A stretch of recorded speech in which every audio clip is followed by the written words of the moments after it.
এই যে Valentine day চলছে না, বিশ্ব বেহায়া দিবস, বিশ্ব জেনা দিবস, আনুষ্ঠানিক জেনা দিবস, এদিনে বহু অবৈধ সন্তানের জন্ম হবে। কথাটা খুব কড়া হবে। কোন মা যদি 6 মাসের আগে, বিয়ের 6 মাসের আগে যদি কোনো মা সন্তান জন্ম দেয়, তাহলে মনে করতে হবে এটা এর সন্তান নয়, অন্য জায়গায় ডাউনলোড করা। কথা কি বুঝে আসে? অন্য এই যে ভ্যালেন্টাইন ডে চলছে না, বিশ্ব বেহায়া দিবস, বিশ্ব জেনা দিবস, আনুষ্ঠানিক জেনা দিবস, এদিনে বহু অবৈধ সন্তানের জন্ম হবে। হবে কি না? বিয়ের আগেই কাম সেরে ফেলবে। আমরা তো আমাদের সন্তানকে হেফাজত করতে পারিনি, মেয়েদেরকে হেফাজত করতে পারিনি। দেখো মেলায় গিয়ে দেখো ভিড় ঠেলছে, ইকো পার্কে দেখো, নিকো পার্কে দেখো, সায়েন্স সিটিতে দেখো, মেয়েদের ভিড় আর ছেলেদের ভিড়, যুবক যুবতী যেন ওখানে কোনো এক রামলীলায় গিয়েছে ওরা। সম্মানিত ভাইরা আমার, এইবার আল্লাহ রাব্বুল আমিন বললেন, পৃথিবীর মানব মণ্ডলী শোনো, আল্লাহ রাব্বুল আমিন কোরআন আল কারীমের মধ্যে মা সম্পর্কে 3টে গুরুত্ব আরোপ করেছেন। 1 নম্বর পেটে রাখার কারণে একটা গুরুত্ব বেশি, 2 নম্বর তাকে প্রসব করার কারণে আরেকটা গুরুত্ব বেশি, 3 নম্বর হচ্ছে দুধ পান করানোর জন্য আরেকটা গুরুত্ব বেশি। এই জন্য আল্লাহর নবী, বিশ্ব নবী বলেছেন, মায়ের অধিকার 3 গুণ আর বাপের অধিকার 1 গুণ। জোরে বলুন সুবহানাল্লাহ। কথা কি ভাই বুঝে আসছে আমার তাফসীর? খুব কঠিন লাগছে নাকি? তাহলে আরেকটু নরম করে বলবো, যদি কঠিন লেগে থাকে আরেকটু নরম করে বলবো ইনশাআল্লাহ। এইবার আসুন, আল্লাহ রাব্বুল আমিন আবার অন্য আয়াতে বলছেন, পৃথিবীতে কোন ব্যক্তি সম্পর্কে আল্লাহ এত তাফসীর দেন নাই যত তাফসীর পিতা এবং মাতা সম্পর্কে দিয়েছেন। কোথাও 3টে ব্যাখ্যা দিয়েছেন, কোথাও 5টা ব্যাখ্যা দিয়েছেন, কোথাও 7টা ব্যাখ্যা দিয়েছেন, কোথাও 13টা ব্যাখ্যা দিয়েছেন, আবার কোথাও গিয়ে 17টা ব্যাখ্যা দিয়েছেন। এই মায়ের জন্য আল্লাহ সব চাইতে বেশি ব্যাখ্যা দিয়েছেন। জোরে বলুন সুবহানাল্লাহ।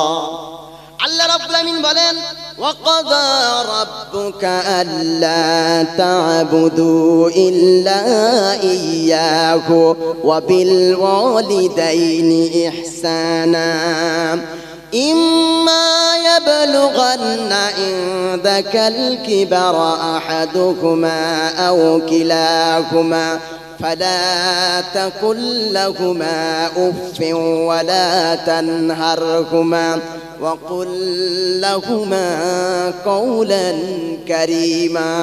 জোরে বলুন আল্লাহু আকবার। আল্লাহ রাব্বুল আমিন বলেন, ওয়াকাদা রাব্বুকা, তোমার প্রতিপালক হুকুম দিচ্ছে, আল্লাহ তা'বুদু ইল্লা ইয়াহু, আল্লাহকে বাদ দিয়ে কারো ইবাদত করা যাবে না। কোন মাজারে মাথা ঠোকা যাবে? সেজদা করা যাবে? কোন পীরের সামনে মাথা ঠোকা যাবে? সেজদা করা যাবে? তার পা চাটা যাবে? যাবে না। আল্লাহ বলছে ইবাদত শুধু আমার জন্য হবে। কার জন্য? তারপরে আল্লাহ নিজের ইবাদতের পরে মায়ের খিদমতের কথা বলছে। আল্লাহর ইবাদত করা ফরজ, মায়ের কথা শোনা ফরজ নয়, মায়ের খিদমত করা ফরজ। জোরে বলুন সুবহানাল্লাহ। এরপর আল্লাহ বলছেন, শোনো, অবিল ওয়ালিদাইনি ইহসানা, তোমার মা এবং বাপের প্রতি ইহসান করবে। এই যুবক ভাই, তুমি কান খাড়া করে শোনো, তোমার মার প্রতি আল্লাহ কি গুরুত্ব দিচ্ছে, মাকে কতটা শেল্টার দেওয়ার কথা বলছে। আল্লাহ বলছে ইহসানটা কেমন করে করবি, তার ইহসানটা কেমন করে করবি আমি আল্লাহ কোরআনে বলছি, খুব ভালো করে শুনে নেন। ইম্মা ইয়াবলুগান্না ইনদাকাল কিবারা আহাদুহুমা আও কিলাহুমা ফালা তাকুল লাহুমা উফিন। 1 নম্বর পয়েন্ট, আল্লাহ বলছেন, ও দুনিয়ার মানুষ, তোর মা আর বাপ যখন বৃদ্ধ হয়ে যাবে, অথবা এদের দুজনের মধ্যে কেউ বৃদ্ধ হয়ে যাবে, অথবা উভয়ই বৃদ্ধ হয়ে যাবে, তোদের সম্পর্কে আমি 5টা কর্মসূচি দিচ্ছি। 5টা কটা? 5টা কর্মসূচি দিচ্ছি। ইম্মা ইয়াবলুগান্না ইনদাকাল কিবারা আহাদুহুমা আও কিলাহুমা। 1 নম্বর হচ্ছে ফালা তাকুল লাহুমা উফিন, তাদের সামনে উফ শব্দটি ব্যবহার করবি না। উফ শব্দটি হচ্ছে পৃথিবীতে যত বিরক্তিকর শব্দ আছে, যত ধৃষ্টপূর্ণ শব্দ আছে, যত বিরক্তিকর শব্দ আছে, সবচাইতে ছোট্ট শব্দের নাম উফ।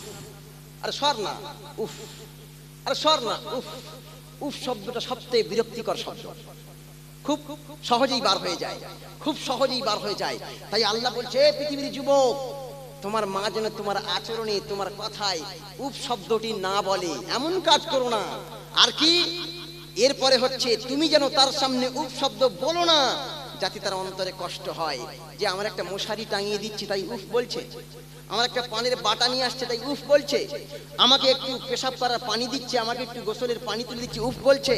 এই যুবক, তোমাকেই বলছি গো, আল্লাহ প্রথম নম্বরে গুরুত্ব আরোপ করছে, ইম্মা ইয়াবলুগান্না ইনদাকাল কিবারা আহাদুহুমা আও কিলাহুমা ফালা তাকুল্লাহুমা উফিন, ফালা তাকুল্লাহুমা উফিন, ফালা তাকুল্লাহুমা উফিন। তাদের সামনে উফ শব্দটি ব্যবহার করবি না অথবা করতে দিবি না। এক নম্বর, ওয়ালা তানহারহুমা, অথবা তাদেরকে ধমক দিবি না, এই বুড়ি ঘর থেকে বেরো, এই বুড়ো ঘর থেকে বেরো, এই বুড়ো তোর এখানে জায়গা নাই, তুই বৃদ্ধাশ্রমে চলে যা, তুই জামাইয়ের বাড়িতে চলে যা, তুই এখান থেকে বার হয়ে যা, ভিক্ষা করতে চলে যা, তোর এখানে কোনো জায়গা হবে না, আমি আমার স্ত্রীকে নিয়ে থাকবো, তুই বুড়ো বুড়ি হট এখান থেকে।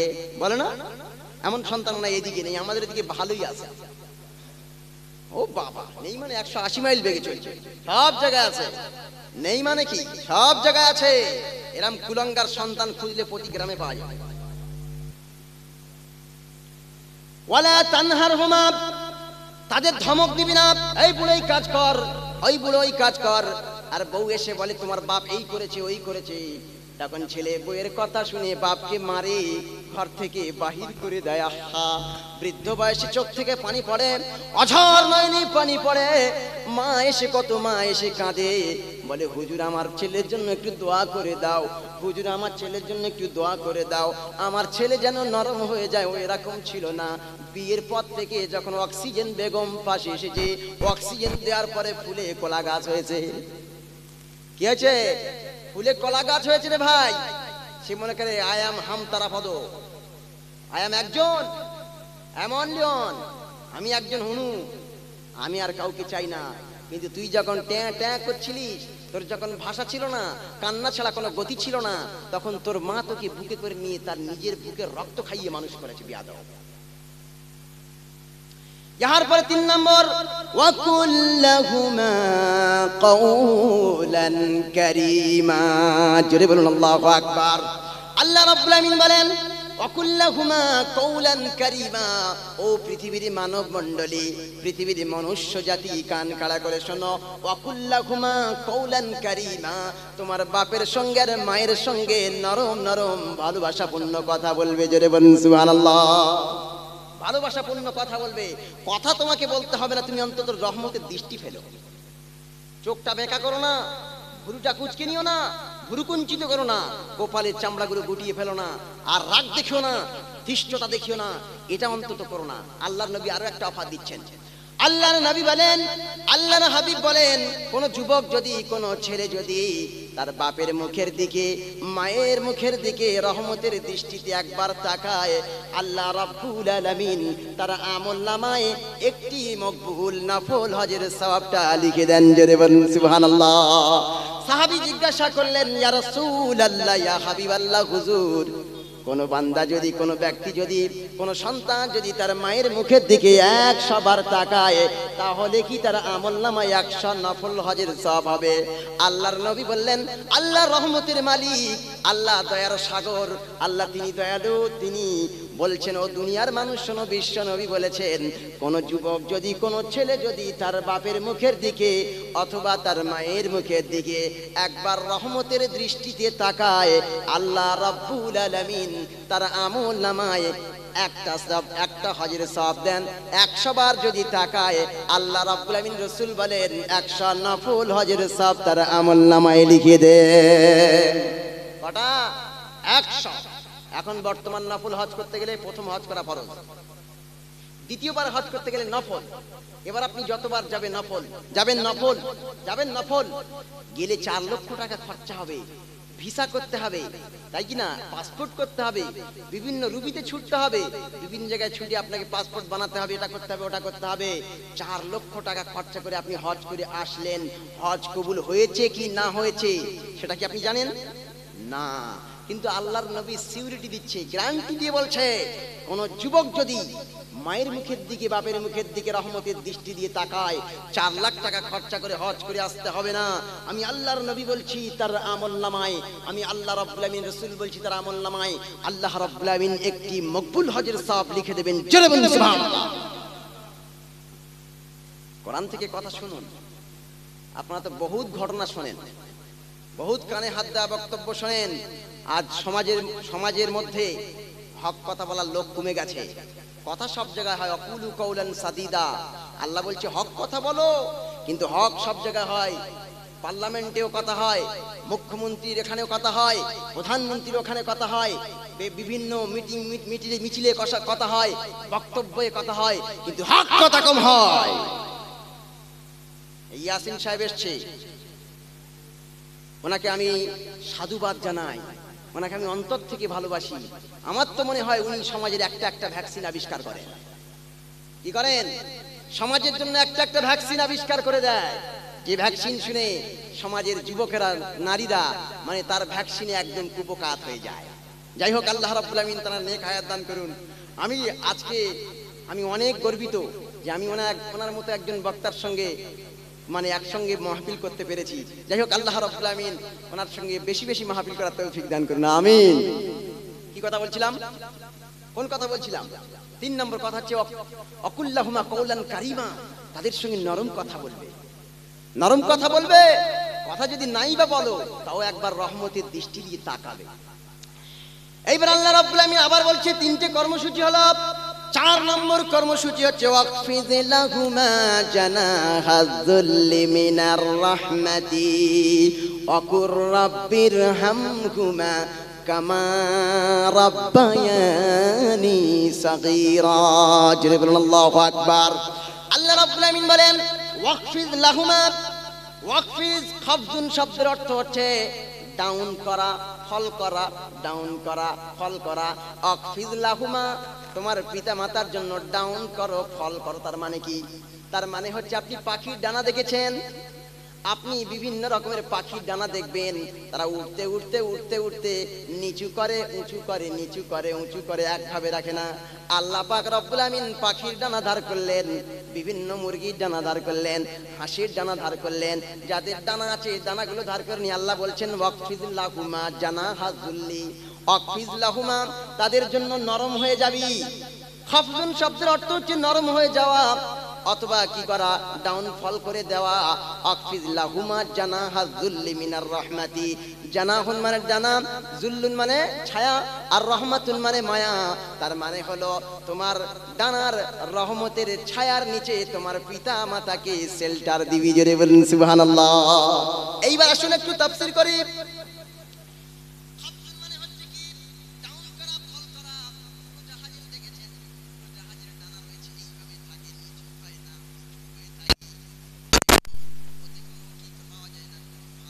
পাওয়া যায় না, কিন্তু আপনি একটা পাখিকে দেখবেন, একটা হাঁসকে দেখবেন, একটা মুরগিকে দেখবেন, মুরগি যখন বাচ্চা তোলে তারপরে বিভিন্ন জায়গায় ঘুরে বেড়ায়, আর দেখে কোথায় চিল আছে, শকুন আছে। চিল এবং শকুন থেকে বাঁচানোর জন্য একটা মুরগি তার ডানার মধ্যে বাচ্চা পাখির ভিতরে ঢুকিয়ে দেয়। নেওয়ার পরে ছোট্ট ছোট্ট পর থাকে না, ছোট্ট ছোট্ট পালক থাকে, নরম সফট, খুব সুন্দর, যেখানে বাচ্চারা যদি প্রবেশ করে অনির্বাচন শান্তি পাবে। যখন ডানার মধ্যে প্রবেশ করে যাবে তারপরে মনে করবে যে আমার মায়ের ডানার মধ্যে ঢুকেছি, মানে চিল শকুন আর কোনো পাখি আমাদের অ্যাটাক করতে পারবে না। আল্লাহ যেন ঠিক তেমনই বলছে, আমার ইমরান আনোয়ার আছে, আমার শহীদুল্লাহ আছে, আমার অমুক ছেলে আছে, আমার তমুক ছেলে আছে। ওই ছেলে যখন আমাকে তার রহমতের ডানার মধ্যে রেখে দেবে, আমার পৃথিবীর কারো দরকার হবে না। ওই ছেলে যদি আমাকে ভালোভাবে শেল্টার দেয়, ওটাই আমার জন্য শান্তি সুলভ হয়ে যাবে। জোরে বলুন সুবহানাল্লাহ। রহমতের ডানা, দিল্লুন মানে ছায়া। এই ছায়ার ব্যাখ্যায় বলা হয়েছে তোমার টাকার ছায়া, তোমার সম্পত্তির ছায়া, তোমার ভালোবাসার ছায়া, তোমার সন্তান সন্ততির ছায়া, সব রকম ছায়া দিয়ে তোমার মাকে শেল্টার দিতে হবে। অসুস্থ হয়েছে, পয়সা দিয়ে বিভিন্ন করে খিদমত দিকে তাকে ছায়া দাও, শেল্টার দাও। ছায়া মানে কি? মানে ও আমার ছায়া হয়ে দাঁড়িয়েছিল। বাদশা যদি আমার কাছে না থাকতো, নেতা যদি আমার না থাকতো, ভাই যদি আমার ছায়া হয়ে না থাকতো, তাহলে আমার মনে হাল পথ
খুদে মাছি বা অন্যান্য খারাপ মাছি ও ফুলেও বসে আবার নোংরা জায়গায় বসে।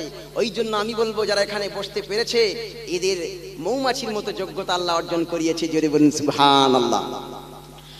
আল্লাহ রাব্বুল আমিন বলেন ওয়াকফিজ লাহুমা জানাহাযুল্লি মিনার রাহমাতি। এটা তুমি পৃথিবীতে থাকাকালীন 4টে কর্মসূচি। 1 নম্বর হচ্ছে তোমার মায়ের সামনে উফ বলবে না। 2 নম্বর হচ্ছে তাকে ধমক দেবে না। 3 নম্বর ব্যাপারটা হলো তাদের সঙ্গে নরম নরম ভালো ভালো কথা বলবে। 4 নম্বর কথা হলো তুমি তোমার রহমতের ডানা দিয়ে ছায়া দিয়ে তাকে শেল্টার দান করবে। জোরে বলুন সুবহানাল্লাহ। আর যাদের মা নাই, যাদের বাপ নাই, দুজনেই পৃথিবী থেকে চলে গেছে, তাদের জন্য আল্লাহ রাব্বুল আমিন কোরআন আল কারীমের মধ্যে বলেছেন ও দুনিয়ার মানুষেরা শোনো, ও দুনিয়ার মানুষেরা শোনো, রাব্বিরহামহুমা কামা রাব্বায়ানি সাগীরা। ও রহমতের মালিক, ও বরকতের মালিক, ও পাহাড় নগর শহরের মালিক, ও গোটা বিশ্ব চরাচরের মালিক আল্লাহ রাব্বুল আমিন আমার মা যেমন ছোটবেলায় স্নেহের কোলে লালন পালন করেছে, শত কষ্ট করে আমাকে মানুষ করেছে, আমাকে লালন পালন করেছে, ও রব্বুল আলামিন আল্লাহ আমার বাপ আর মা চলে যাওয়ার কারণে তুমি তোমার রহমতের কোলে লালন পালন করো। রহমতের কোলে লালন পালন করো, রহমতের কোলে। আল্লাহ আমার পিতামাতা যেমন ছোট্ট বয়সে আমাকে ঠান্ডায় জড়িয়ে রেখেছে, আমি রাতের বেলা জেগে উঠেছি, হঠাৎ করে খুব জোরে পেশাব করে দিয়েছি, মায়ের সব গা ভিজে গেছে, কম্বলও ভিজে গেছে, লেপও ভিজে গেছে, তোষকও ভিজে গেছে, ব্ল্যাঙ্কেটও ভিজে গেছে। আমার মা আমার পোশাকগুলোকে পাল্টে দিয়েছে।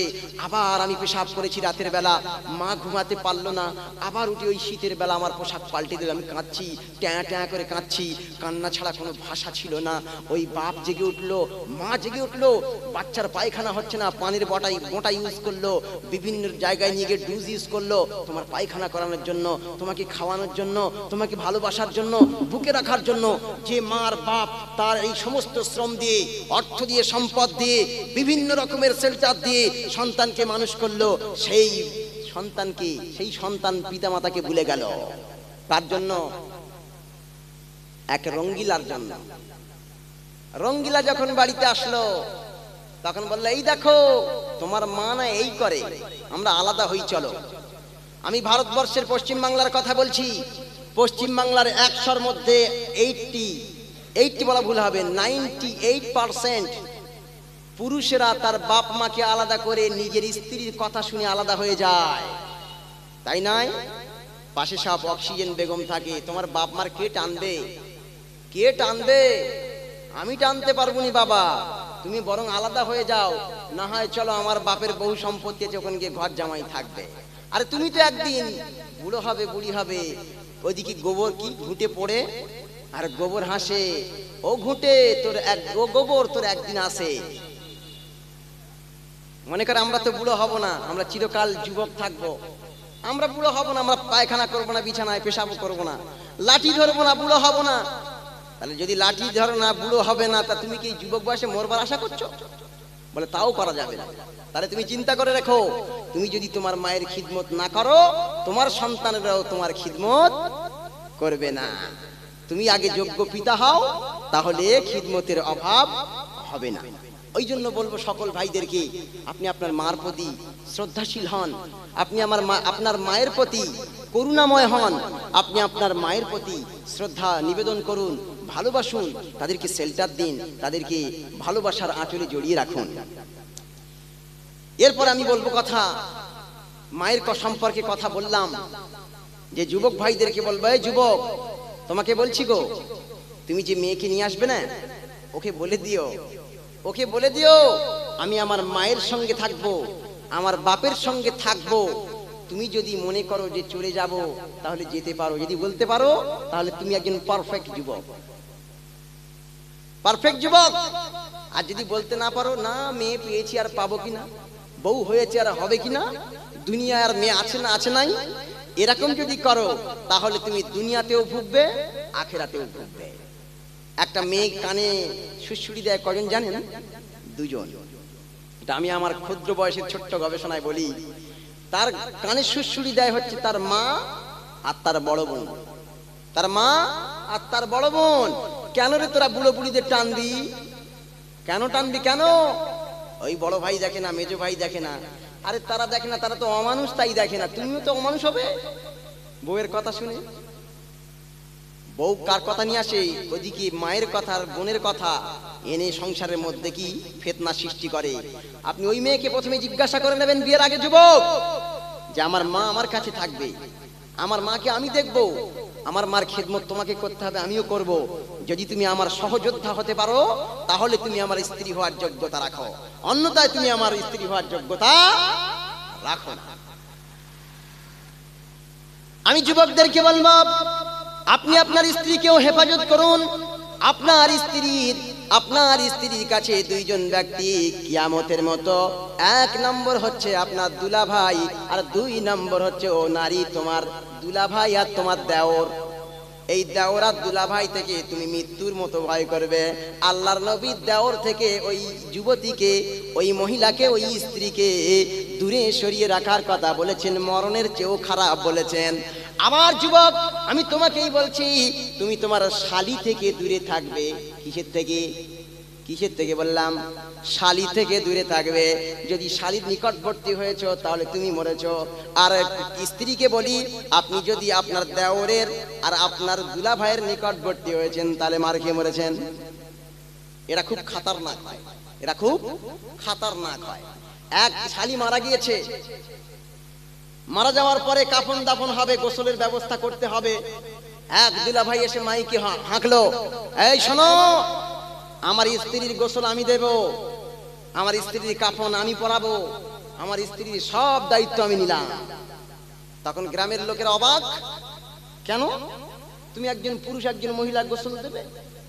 তখন দুলা ভাই মাইকে বলছে, শোনো, ওই আমার শালী যখন জীবিত ছিল ও আমার সঙ্গে ইকো পার্কে যেত, আমার সঙ্গে নিকো পার্কে যেত, আমার সঙ্গে বাইকের পিছনে দুদিকে পা দিয়ে বসতো, আমার গায়ের উপরে জড়িয়ে উঠতো, আমার গালে একটু কেক দিত, ও সেই কেকটা খেত।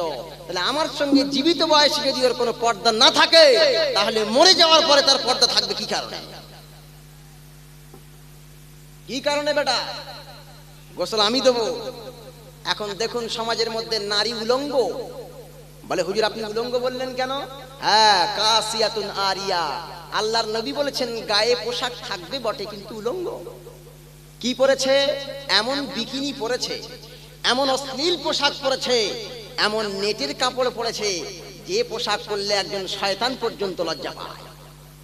সেই পোশাক আমি আপনি আমাদের মেয়েকে পরিয়েছি, আমাদের বউকে পরিয়েছি, আমাদের বোনকে পরাচ্ছি। লজ্জা থাকা উচিত, লজ্জা থাকা উচিত, এই জাতির লজ্জা থাকা উচিত। আপনি দাইয়ুস, আর দাইয়ুস লা ইয়াদখুলুল জান্নাহ। দাইয়ুস কাকে বলে?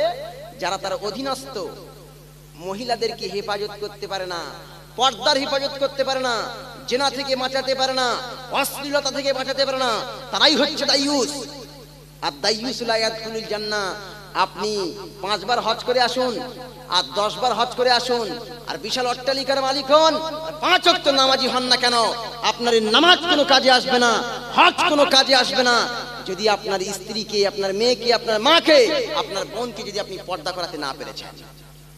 নারী যদি না করে পর্দা, ধরা পড়বে 4 জন, স্বামী, বাপ, বর্দা আর ছেলে। ছেলে, স্বামী, পিতা, বর্দা। কজন? 4 জন। এই 4 জন ধরা পড়বে। আপনি যতই মাথা ঠুকুন না কেন, যতই তাহাজ্জুদ গুজার হন না কেন, যতই আওয়াবিন পড়ুন না কেন, যতই চাস্ত পড়ুন না কেন, যত রকমের নামাজ আছে সব নামাজ পড়ুন না কেন, আর আপনার স্ত্রীকে যদি হেফাজত করতে না পারেন, আপনার মেয়েকে যদি হেফাজত করতে না পারেন, আপনার মাকে যদি হেফাজত করতে না পারেন, তাহলে আপনার ওই নামাজের বিন্দু মাত্র দাম নাই। ও নারী, তুমি সৎ হতে চাও? তুমি কি সৎ একজন মহিলা হতে চাও? তুমি একজন পারফেক্ট স্ত্রী হতে চাও? তুমি একজন পারফেক্ট বৌমা হতে চাও? তাহলে তোমার জন্য 4টি কাজ করতে হবে। 1 নম্বর হলো, তোমার স্বামী যখন তোমার সঙ্গে সাক্ষাৎ করবে তোমার কাছে যখন নিকটবর্তী হবে ও নারী, তোমার স্বামীকে তোমাকে আনন্দ দিতে হবে। চাই সে হাসি দিয়ে হোক, চাই সে ঠাট্টা দিয়ে হোক, চাই সে ভালোবাসা দিয়ে হোক, চাই সে কাতুকুতু দিয়ে হোক। কি দিয়ে? কাতুকুতু দিয়ে হলেও হাসাতে হবে। কি করতে হবে? হাসাতে হবে, হাসাতে হবে। যদি ও হাসতে পারে তাহলে তুমি একজন পারফেক্ট স্ত্রী হতে পারবে। তোমার মধ্যে অনেক মায়া, মহাব্বত, ভালোবাসা কাজ করবে। আল্লাহর নবী বলেছেন, যদি স্বামীকে খুশি করতে গিয়ে কোনো মহিলার একটা দাঁত বেরিয়ে যায়, দুটো দাঁত বেরিয়ে যায়, এমনকি 6টা দাঁত বেরিয়ে যায়, আল্লাহ রাব্বুল আমিন স্বামীর খুশি করার কারণে ওই দাঁত যতগুলো বার হবে ততগুলো সওয়াব তার আমলনামায় লিখবেন। জোরে বলুন সুবহানাল্লাহ। আবার দাঁত বের করতে করতে দাঁত কেলিয়ে পড়ে না থাকে। দাঁত বার করতে করতে হ্যাঁ হ্যাঁ হ্যাঁ করতে করতে যেন দাঁত কেলিয়ে পড়ে না যায়। কথা বুঝছেন? তাহলে 1 নম্বর হচ্ছে স্বামীর আনন্দ দিতে হবে। 2 নম্বর ব্যাপার হচ্ছে স্বামীর বিনা অনুমতিতে ঘরের বাইরে যাওয়া যাবে না। স্বামী যদি অনুমতি দেয় তুমি বাপের বাড়ি যেতে পারবে। যখন থেকে তুমি বলেছো কবিলতু, আমি অ্যাকসেপ্ট করলাম, গ্রহণ করলাম, তাকে বিয়ে করলাম, এই কথা যখন তুমি মুখ থেকে উচ্চারিত করেছো, কবিলতু বলেছো, তখন থেকে তুমি তোমার বাপের অধীনে থাকবে না, তুমি তোমার স্বামীর অধীনে থাকবে। জোরে বলুন সুবহানাল্লাহ। আর যখন স্বামীর অধীনে থাকবে, একজন গোলাম যখন মনিবের অধীনে থাকে, যেমন তার অনুমতি নিয়ে সবকিছু করতে হয়। আমি আপনাকে গোলাম বলছি না, আপনি আপনার এই ভালোবাসার মানুষটার অধীনে যখন থাকবেন তখন আপনাকে অনুমতি নিয়ে বাইরে যেতে হবে। জোরে বলুন সুবহানাল্লাহ। এখনকার নারী ফোন করে, হ্যালো, আপনি তো এখন আরবে আছেন, আমি কার অনুমতি নেব? কার সঙ্গে যাব? কলকাতায় যাব, ইকো পার্কে ঘুরতে যাব, কার সঙ্গে যাব? ওই যুবক, কার সঙ্গে যাবে? দেওরের সঙ্গে না দুলাভাইয়ের সঙ্গে যাবে? কার সঙ্গে যাবে? 14 জন ব্যক্তিকে আল্লাহ রাব্বুল আমিন হারাম করেছেন বিয়ে করা। যে 14 জন ব্যক্তি হারাম করেছেন, ওই 14 জনের একজনের সঙ্গে যেতে পারবে। জোরে বলুন সুবহানাল্লাহ। 14 জনের মধ্যে হয় তার শ্বশুর আব্বার সঙ্গে যাক, নিজের বাপের সঙ্গে যাক, নিজের ছেলের সঙ্গে যাক, নিজের ভাইয়ের সঙ্গে যাক। এইরকম ভাবে আল্লাহ রাব্বুল আমিন কোরআন আল কারীমের মধ্যে 14 শ্রেণীর ব্যক্তিকে বলেছেন যার সঙ্গে সে ঘুরতে যেতে পারবে।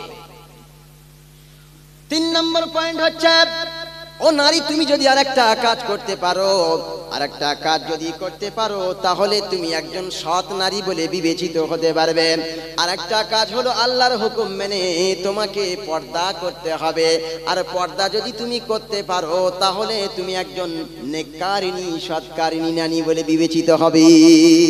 আর তুমি পর্দা করো না, পর্দা শুধু ঘরের বাইরে আসলে করো, ভিতরে চাচাতো ভাই ঢোকে, মামাতো ভাই ঢোকে, ফুফুতো ভাই ঢোকে।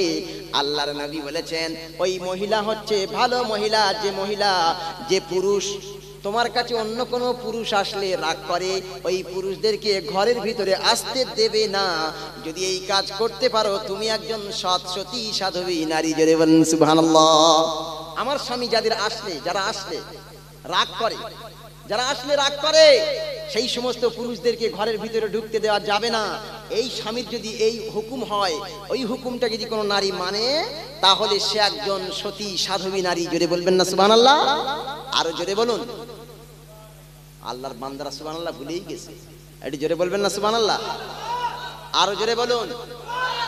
বাড়ি গিয়ে নাস্তা করে আর ঘুমিয়ে বলবেন সুবহানাল্লাহ। সুবহানাল্লাহ একবার বললে কটা নেকি? একটা নেকি নাকি? আল্লাহর নবী বলছেন একটা গাছ জান্নাতে লাগানো হয়। আবার বলছে যে একটা ভালো কাজ করলে একটা সওয়াব। আবার বলছেন না, একটা ভালো কাজ করলে আল্লাহ ওই একের পাশে আরেকটা শূন্য বাড়িয়ে 10 করে দেন। সুবহানাল্লাহ বলেন। সেটা আল্লাহ কোরআনে রেকর্ড করেছেন, ওয়ামান জাআ বিল হাসানাতি ফালাহু আশরু আমসালিহা। কোন বান্দা যদি একটা ভালো আমল করে নেয়, আল্লাহ রাব্বুল আমিন আপন কুদরতে তার আমলনামায় 10টা নেকি লিখে দেন। কটা? 10টা। আচ্ছা বলুন তো, আমাদের যে নেকিগুলো ওজন হবে, বদিগুলো ওজন হবে, এই নেকি আর বদি ওজন হবে কিসে? মিজানের পাল্লায়। কিসে?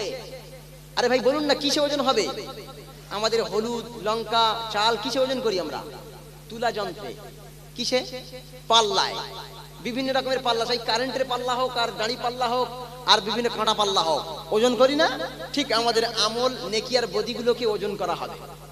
এখন আল্লাহর নবীকে জিজ্ঞাসা করা হলো, ইয়া রাসূলুল্লাহ, ইয়া হাবিবাল্লাহ, যে পাল্লায় ওজন করা হবে ওই এক একটা পাল্লা কত বড় হবে? আমরা তো 60 বছর ইবাদত করছি, একটা কাজের জন্য যদি 10টা করে নেকি হয় 100%, 60 বছর ইবাদত করে ওই মিজানের পাল্লা ভর্তি করা সম্ভব নয়। ইয়া রাসূলুল্লাহ, ইয়া হাবিবাল্লাহ, বলুন মিজানের পাল্লাটা কত বড়? আল্লাহর নবী বললেন, আজকের শুনে রেখে দিন ও দুনিয়ার মানুষেরা, ঝালিগাছির মানুষেরা, কানটা খাড়া, রাজারহাট ঝালিগাছির মানুষেরা কান খাড়া করে শুনে রাখুন। আল্লাহর নবী, বিশ্ব নবী বলেন, একটা একটা পাল্লা হবে মা বাইনাস সামাওয়াতি ওয়াল আরদ, আসমান এবং জমিনের মাঝখানে যত বড় ফাঁকা জায়গা আছে, এই ফাঁকা জায়গাটা যত বড়, আল্লাহ রাব্বুল আলামিনের মিজানের পাল্লা এক একটা তত বড়। কত বড়? মা বাইনাস সামাওয়াতি ওয়াল আরদ, আসমান আর জমিনের মাঝখানে যত বড় ফাঁকা জায়গা, ঠিক এত বড় একটা একটা পাল্লা। জোরে বলুন সুবহানাল্লাহ। আল্লাহর বান্দা বলেন, রব্বুল আলামিন আল্লাহ, যদি আমি একটা ভালো কাজ করি, এই ভালো কাজের জন্য যদি তুমি 10টা নেকি দান করো, তাহলে 100% গ্যারান্টি এই 60 বছর 70 বছরের জিন্দেগিতে আমার আমল দিয়ে আমি কোনোদিন ওই মিজানের পাল্লা ভর্তি করতে পারবো না। আল্লাহ রাব্বুল আমিনের রাসূল বলেন, কোন বান্দা যদি একটা ভালো কাজ করে, আল্লাহ রাব্বুল আমিন কোরআনের মধ্যে রেকর্ড করেছেন যে 750 নেকি আমি আল্লাহ আপন কুদরতে দান করব। কত? একটা ভালো কাজ করলে 750 হলো। আবার বান্দা বলে, রব্বুল আলামিন 750 আমল দিয়ে কোন রকমের মিজানের পাল্লা ভর্তি করা সম্ভব নয়।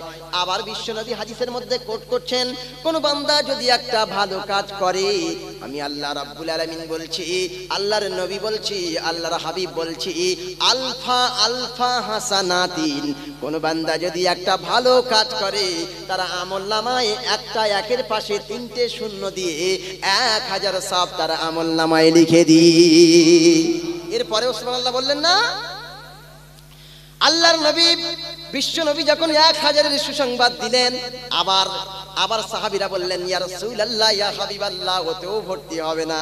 আল্লাহর নবী আবার এক ঘাট বাড়িয়ে দিলেন, বললেন, কোন বান্দা যদি একটা ভালো সওয়াবের কাজ করে, আমলের কাজ করে, আল্লাহ রাব্বুল আলামিন তার আপন কুদরতে, আপন রহমতে আলফা হাসানাতিন, তারা আমলনামায় 2000 নেকি লিখে দেন। কত? 2000। এখন বান্দা বলে, ও আল্লাহ, তোমার 100 নাম আছে, 100 নাম আছে, সিফাতি নাম কত? 100 আছে। 100 নাম শুনেন। আল্লাহ রাব্বুল আলামিন বলেন, ওয়ালিল্লাহিল আসমাউল হুসনা ফাদউ বিহা, আল্লাহর 100 নাম আছে, সেই নাম ধরে ডাকো। হুয়াল্লাহুল্লাযী লা ইলাহা ইল্লাহু الملك القدوس السلام المؤمن المهيمن العزيز الجبار المتكبر الخالق البارئ المصور الغفار القهار الوهاب الرزاق الفتاح العليم القابض الباسط الخافض الرافع المعز المذل السميع البصير الحكم العدل اللطيف الخبير الحليم العظيم الغفور الشكور العلي الكبير الحفيظ المقيت الحسيب الجليل الكريم الرقيب المجيب الواسع الحكيم الودود المجيد الباعث الشهيد الحق الوكيل القوي المتين الولي الحميد المحصي المبدئ المعيد المحيي المميت الحي القيوم الواجد الماجد الواحد الأحد الصمد القادر المقتدر المقدم المؤخر الأول الآخر الظاهر الباطن الوالي المتعالي البر التواب المنتقم العفو الرؤوف مالك الملك ذو الجلال والإكرام المقسط الجامع الغني المغني المانع الضار النافع النور الهدي البديع الباقي الوارث الرشيد الصبور। জোরে বলুন আল্লাহু আকবার। আল্লাহর 100 নাম আছে। এখন বান্দা বলে, ওগো রব্বুল আলামিন আল্লাহ, তোমার এই নামের মধ্যে একটা নাম আছে আজিম। 100 নামের মধ্যে একটা নাম হলো আজিম। আজিম শব্দের আবিধানিক অর্থ হচ্ছে যার গভীরতা মাপা যায় না, যার প্রশস্ততা মাপা যায় না, যার উচ্চতা মাপা যায় না, যার ব্যাস মাপা যায় না, যার ব্যাসার্ধ মাপা যায় না, এমন একটা জায়গার নাম হলো আজিম। ও আল্লাহ, তুমি যদি আজিম হয়ে থাকো, তোমার সিফাত যদি আজিম হয়ে থাকো, তাহলে তুমি কেন গুনে গুনে বান্দার সওয়াব দাও? তোমার জাতের খেলাফ এটা। তুমি গুনে গুনে সওয়াব দাও কি জন্য? তোমার জাতের খেলাফ। এইবার আল্লাহ রাব্বুল আলামিন বলছেন, বান্দার কাছে রবের যখন এই কথা ধরা পড়ে গেল, আমি আজিম হয়ে যদি বান্দাকে গুনে গুনে সওয়াব দিই, তাহলে আমার একটা সিফাতের সমস্যা হয়ে যাবে। আল্লাহ বলছেন, কোন বান্দা যদি একটি ভালো কাজ করে, একটি ভালো আমল করে, আল্লাহ রাব্বুল আলামিন আপন কুদরতে, আপন রহমতে এমন সওয়াব দেবেন বিগাইরি হিসাব। জোরে বলুন আল্লাহু আকবার। আল্লাহ রাব্বুল আলামিন বলেন, কোন বান্দা একটা যদি আমল করে বিগাইরি হিসাব, এত সওয়াব তার আমলনামায় লিখে দেব। কোন মোবাইল হিসাব করে পাবে না, কোন ক্যালকুলেটর হিসাব করে পাবে না, কোন হাই কোয়ালিটির কম্পিউটার হিসাব করে পাবে না, কোন হাই কোয়ালিটির মেশিনারি হিসাব দিতে পারবে না। তার মানে হলো আল্লাহ রাব্বুল আলামিন এত সওয়াব দেবে, সমুদ্রের পানি যেমন গোনা সম্ভব নয়, মরুভূমির বালি যেমন গোনা সম্ভব নয়, আল্লাহ রাব্বুল আলামিন তার বান্দার জন্য আপন রহমতে বিগাইরি হিসাব গণনাহীন সওয়াব দান করবে। আর সুবহানাল্লাহ আমরা বলি না। 11টায় উঠবেন। আচ্ছা, কটা বাজে? 35। লাস্ট এন্ড ফাইনালি কথা বলি, আপনারা কি কথা শুনছেন? আপনারা কি কথা শুনছেন? মনোযোগ নেই, মনোযোগ দিয়ে শুনছেন না, মনোযোগ নেই। আমরা কোরআন শুনতে চাই না তো। আল্লাহ রাব্বুল আলামিন বলছেন, ফাযাক্কির বিল কোরআন, যখন তোমরা উপদেশ করবে কোরআন দিয়ে উপদেশ করবে। আর যখন তোমরা কোরআন বললে লাআল্লাহুম ইয়াতাফাক্কারুন, তখন শ্রোতা যেন সেই কথাগুলোকে নিয়ে গবেষণা করে। বক্তা বলেছে পেঁয়াজ খেও না, ও শুনেছে পেঁয়াজ খেও না। বক্তার কথা গবেষণা করতে হবে। বাড়িতে গিয়ে বালিশে মাথা দিয়ে বলবেন, মা সম্পর্কে হুজুর কি কায়দায়, কিভাবে কোরআন থেকে কিভাবে ব্যাখ্যা দিল, কিভাবে কথা বললো, কোরআন থেকে কিভাবে প্রমাণ দিল। এই যুবক ভাই, তুমি তোমার মায়ের প্রতি সদয় হবে, তোমার বাপের প্রতি সদয় হবে। তুমি শুধু গার্লফ্রেন্ড আর বয়ফ্রেন্ড নিয়ে মাথা করো না, মাথা খারাপ করো না। তোমার যার ভালো লাগবে, বাপকে বলবে আব্বু অমুক বাড়ির একটা মেয়ে আমার ভালো লাগে, তাকে বাড়ি গিয়ে বলো আমি তোমাকে বিয়ে করতে চাই, প্রস্তাব দাও। তুমি তাকে কেন এসএমএসে জ্বালাও? এসএমএসে জ্বালানোর দরকার নাই। একটা চিঠি লিখে তার বাপের কাছে পাঠিয়ে দাও, আপনার অমুক রাজকন্যাকে আমার পছন্দ, আমি বিয়ে করতে চাই। তোমার যদি সামর্থ্য থাকে আর তার যদি সামর্থ্য থাকে, দুজনে বিয়ে হয়ে যাবে। অত অশ্লীলতা যাওয়ার দরকার কি না, তাই কি না? সম্মানিত ভাইরা আমার, আপনি মনোযোগ দিয়ে শুনছেন না। আমি আপনাকে 5টা পয়েন্ট দিতে চাই, লাস্ট এন্ড ফাইনালি পয়েন্ট। 5টা পয়েন্ট দিয়ে শেষ করে দেব। এখন এক ব্যক্তি একটা মসজিদে, এই একটা স্কুলে একটা শিক্ষক নিয়োগ হবে। খুব ভালো করে বুঝুন, একটা স্কুলে শিক্ষক নিয়োগ হবে। এখন সেই গ্রামের দুটো ছেলে শিক্ষিত, দুটো ক্যান্ডিডেট শিক্ষিত, একজন একটু বোকা মতো, একজন একটু চালাক মতো। এখন শিক্ষক নিয়োগ হবে তো একজন এক্সামিনার এসছেন, মনে করেন আমার বড় ভাই এসছে, শিক্ষক নিয়োগ হবে। এখন দুজনের ডেকেছে, এসো। একজন যে চালাক ছেলেটা সে আর এই বোকা ছেলেটা দুজনে গল্প করেছে। বলে শোন না, তুই তো একটু চালাক মতো, তা তোর যে উত্তরগুলো দেবে আমাকে একটু শোনাবি, আমি এটাকে গিয়ে রিলে করবো, মানে হুবাহু বলে আসবো, বুঝে? আচ্ছা ঠিক আছে। এখন জ্ঞানী ছেলেটা প্রবেশ করেছে, শিক্ষক মহাশয় ডেকেছেন, এসো একজন এসো।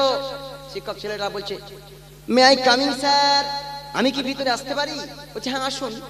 তখন শিক্ষক বুঝতে পেরেছে যে মর্নিং শোজ দ্য ডে, মানে প্রভাতই বলে দেবে যে মালটা কেমন হবে, তাই না? এর অ্যাক্টিভিটিস, এর কোয়ালিটি, এর কোয়ান্টিটি সব দেখে বুঝতে পেরেছে মালটা একটু হাই কোয়ালিটি আছে। ঠিক আছে এসো, কাম এসো, সিট, বসো। তা বসলো। বসার পরে 5টা প্রশ্ন করেছি, শোনাবো। 1 নম্বর প্রশ্ন হচ্ছে, আচ্ছা বলো তো ভারতবর্ষের মধ্যে সবচেয়ে জ্ঞানী ব্যক্তির নাম কি? তখন ছেলেটি অবাক হয়ে বললেন যে পৃথিবীতে অনেকেই মনে মনে করছে, অনেকেই তো আছে ভারতবর্ষে, তো ঈশ্বরচন্দ্র বিদ্যাসাগরের শেষে বিদ্যাসাগর লেখা আছে। আমি যদি এটা বলি তাহলে আমার মনে হয় কোনো মতে ভুল হবে না।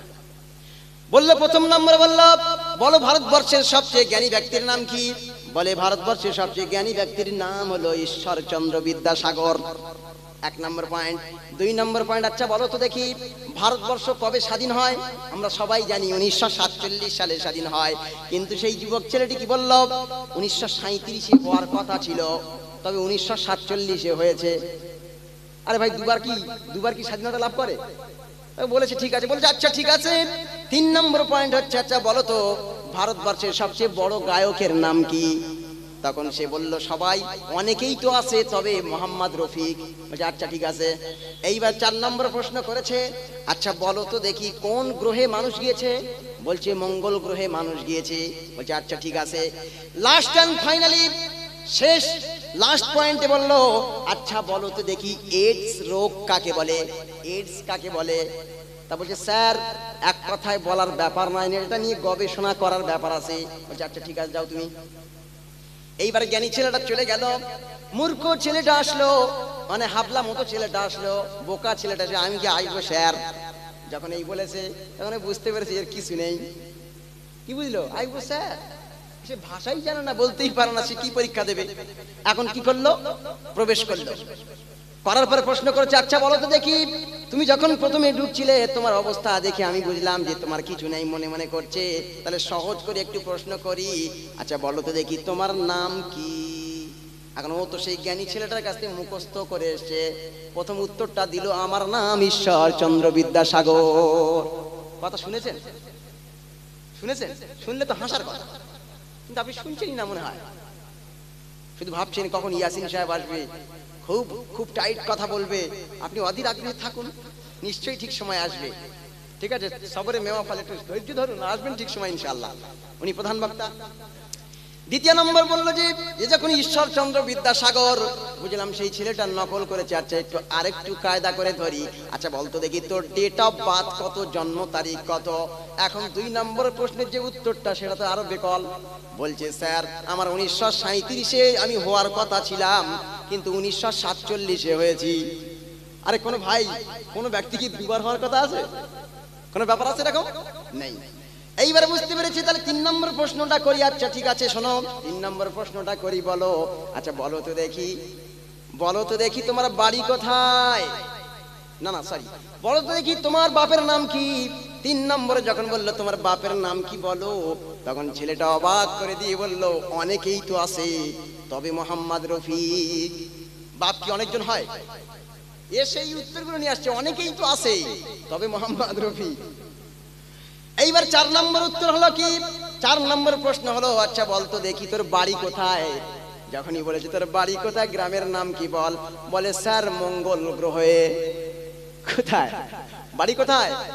ও বলেছিল কোন কোন গ্রহে মানুষ গিয়েছে, বলছে মঙ্গল গ্রহে। ও সেই উত্তরটা এসে জেনে এসে বলছে যে মঙ্গল গ্রহে আমার বাড়ি। এইবার অবাক করা তথ্যটা শুনুন, লাস্ট এন্ড ফাইনালি উত্তর দিচ্ছে, আচ্ছা বলতো দেখি, বলতো দেখি তুই যে এতগুলো উল্টো পাল্টা উত্তর দিলি, তবে তোর কি মাথা টাথা খারাপ, পাগল টাগল নাকি? তখন সেই ছেলেটা লাস্ট এন্ড ফাইনাল উত্তর দিল, স্যার এটা আমার এক কথায় বলার ব্যাপার নয়, এই ব্যাপারটা নিয়ে গবেষণা করা লাগবে। আমি আপনাকে বলতে চেয়েছি ওয়ালা আল্লাহুম ইয়াতাফাক্কারুন, জোরে বলুন আল্লাহু আকবার। তার মানে হলো শ্রোতা যে কথা শুনবে, বক্তার কথাগুলোকে শুনে গবেষণা করা লাগবে। বক্তার কথা সঠিকভাবে যদি শুনে আপনি মূল্যায়ন করতে পারেন আর ওইভাবে যদি আমল করতে পারেন, তাহলে নাজাতের জারিয়া হয়ে যাবে। জোরে বলুন সুবহানাল্লাহ। আর যদি শ্রোতা যদি ঘুমিয়ে ঘুমিয়ে হাফ শুনেছে হাফ শোনেনে, তাহলে সেই ইমাম সাহেব পড়ছিল লা তাকরাবুস সালাত, তোমরা নামাজের কাছে যেওনি, ও ওইটা শুনে ঘুমিয়ে পড়েছে।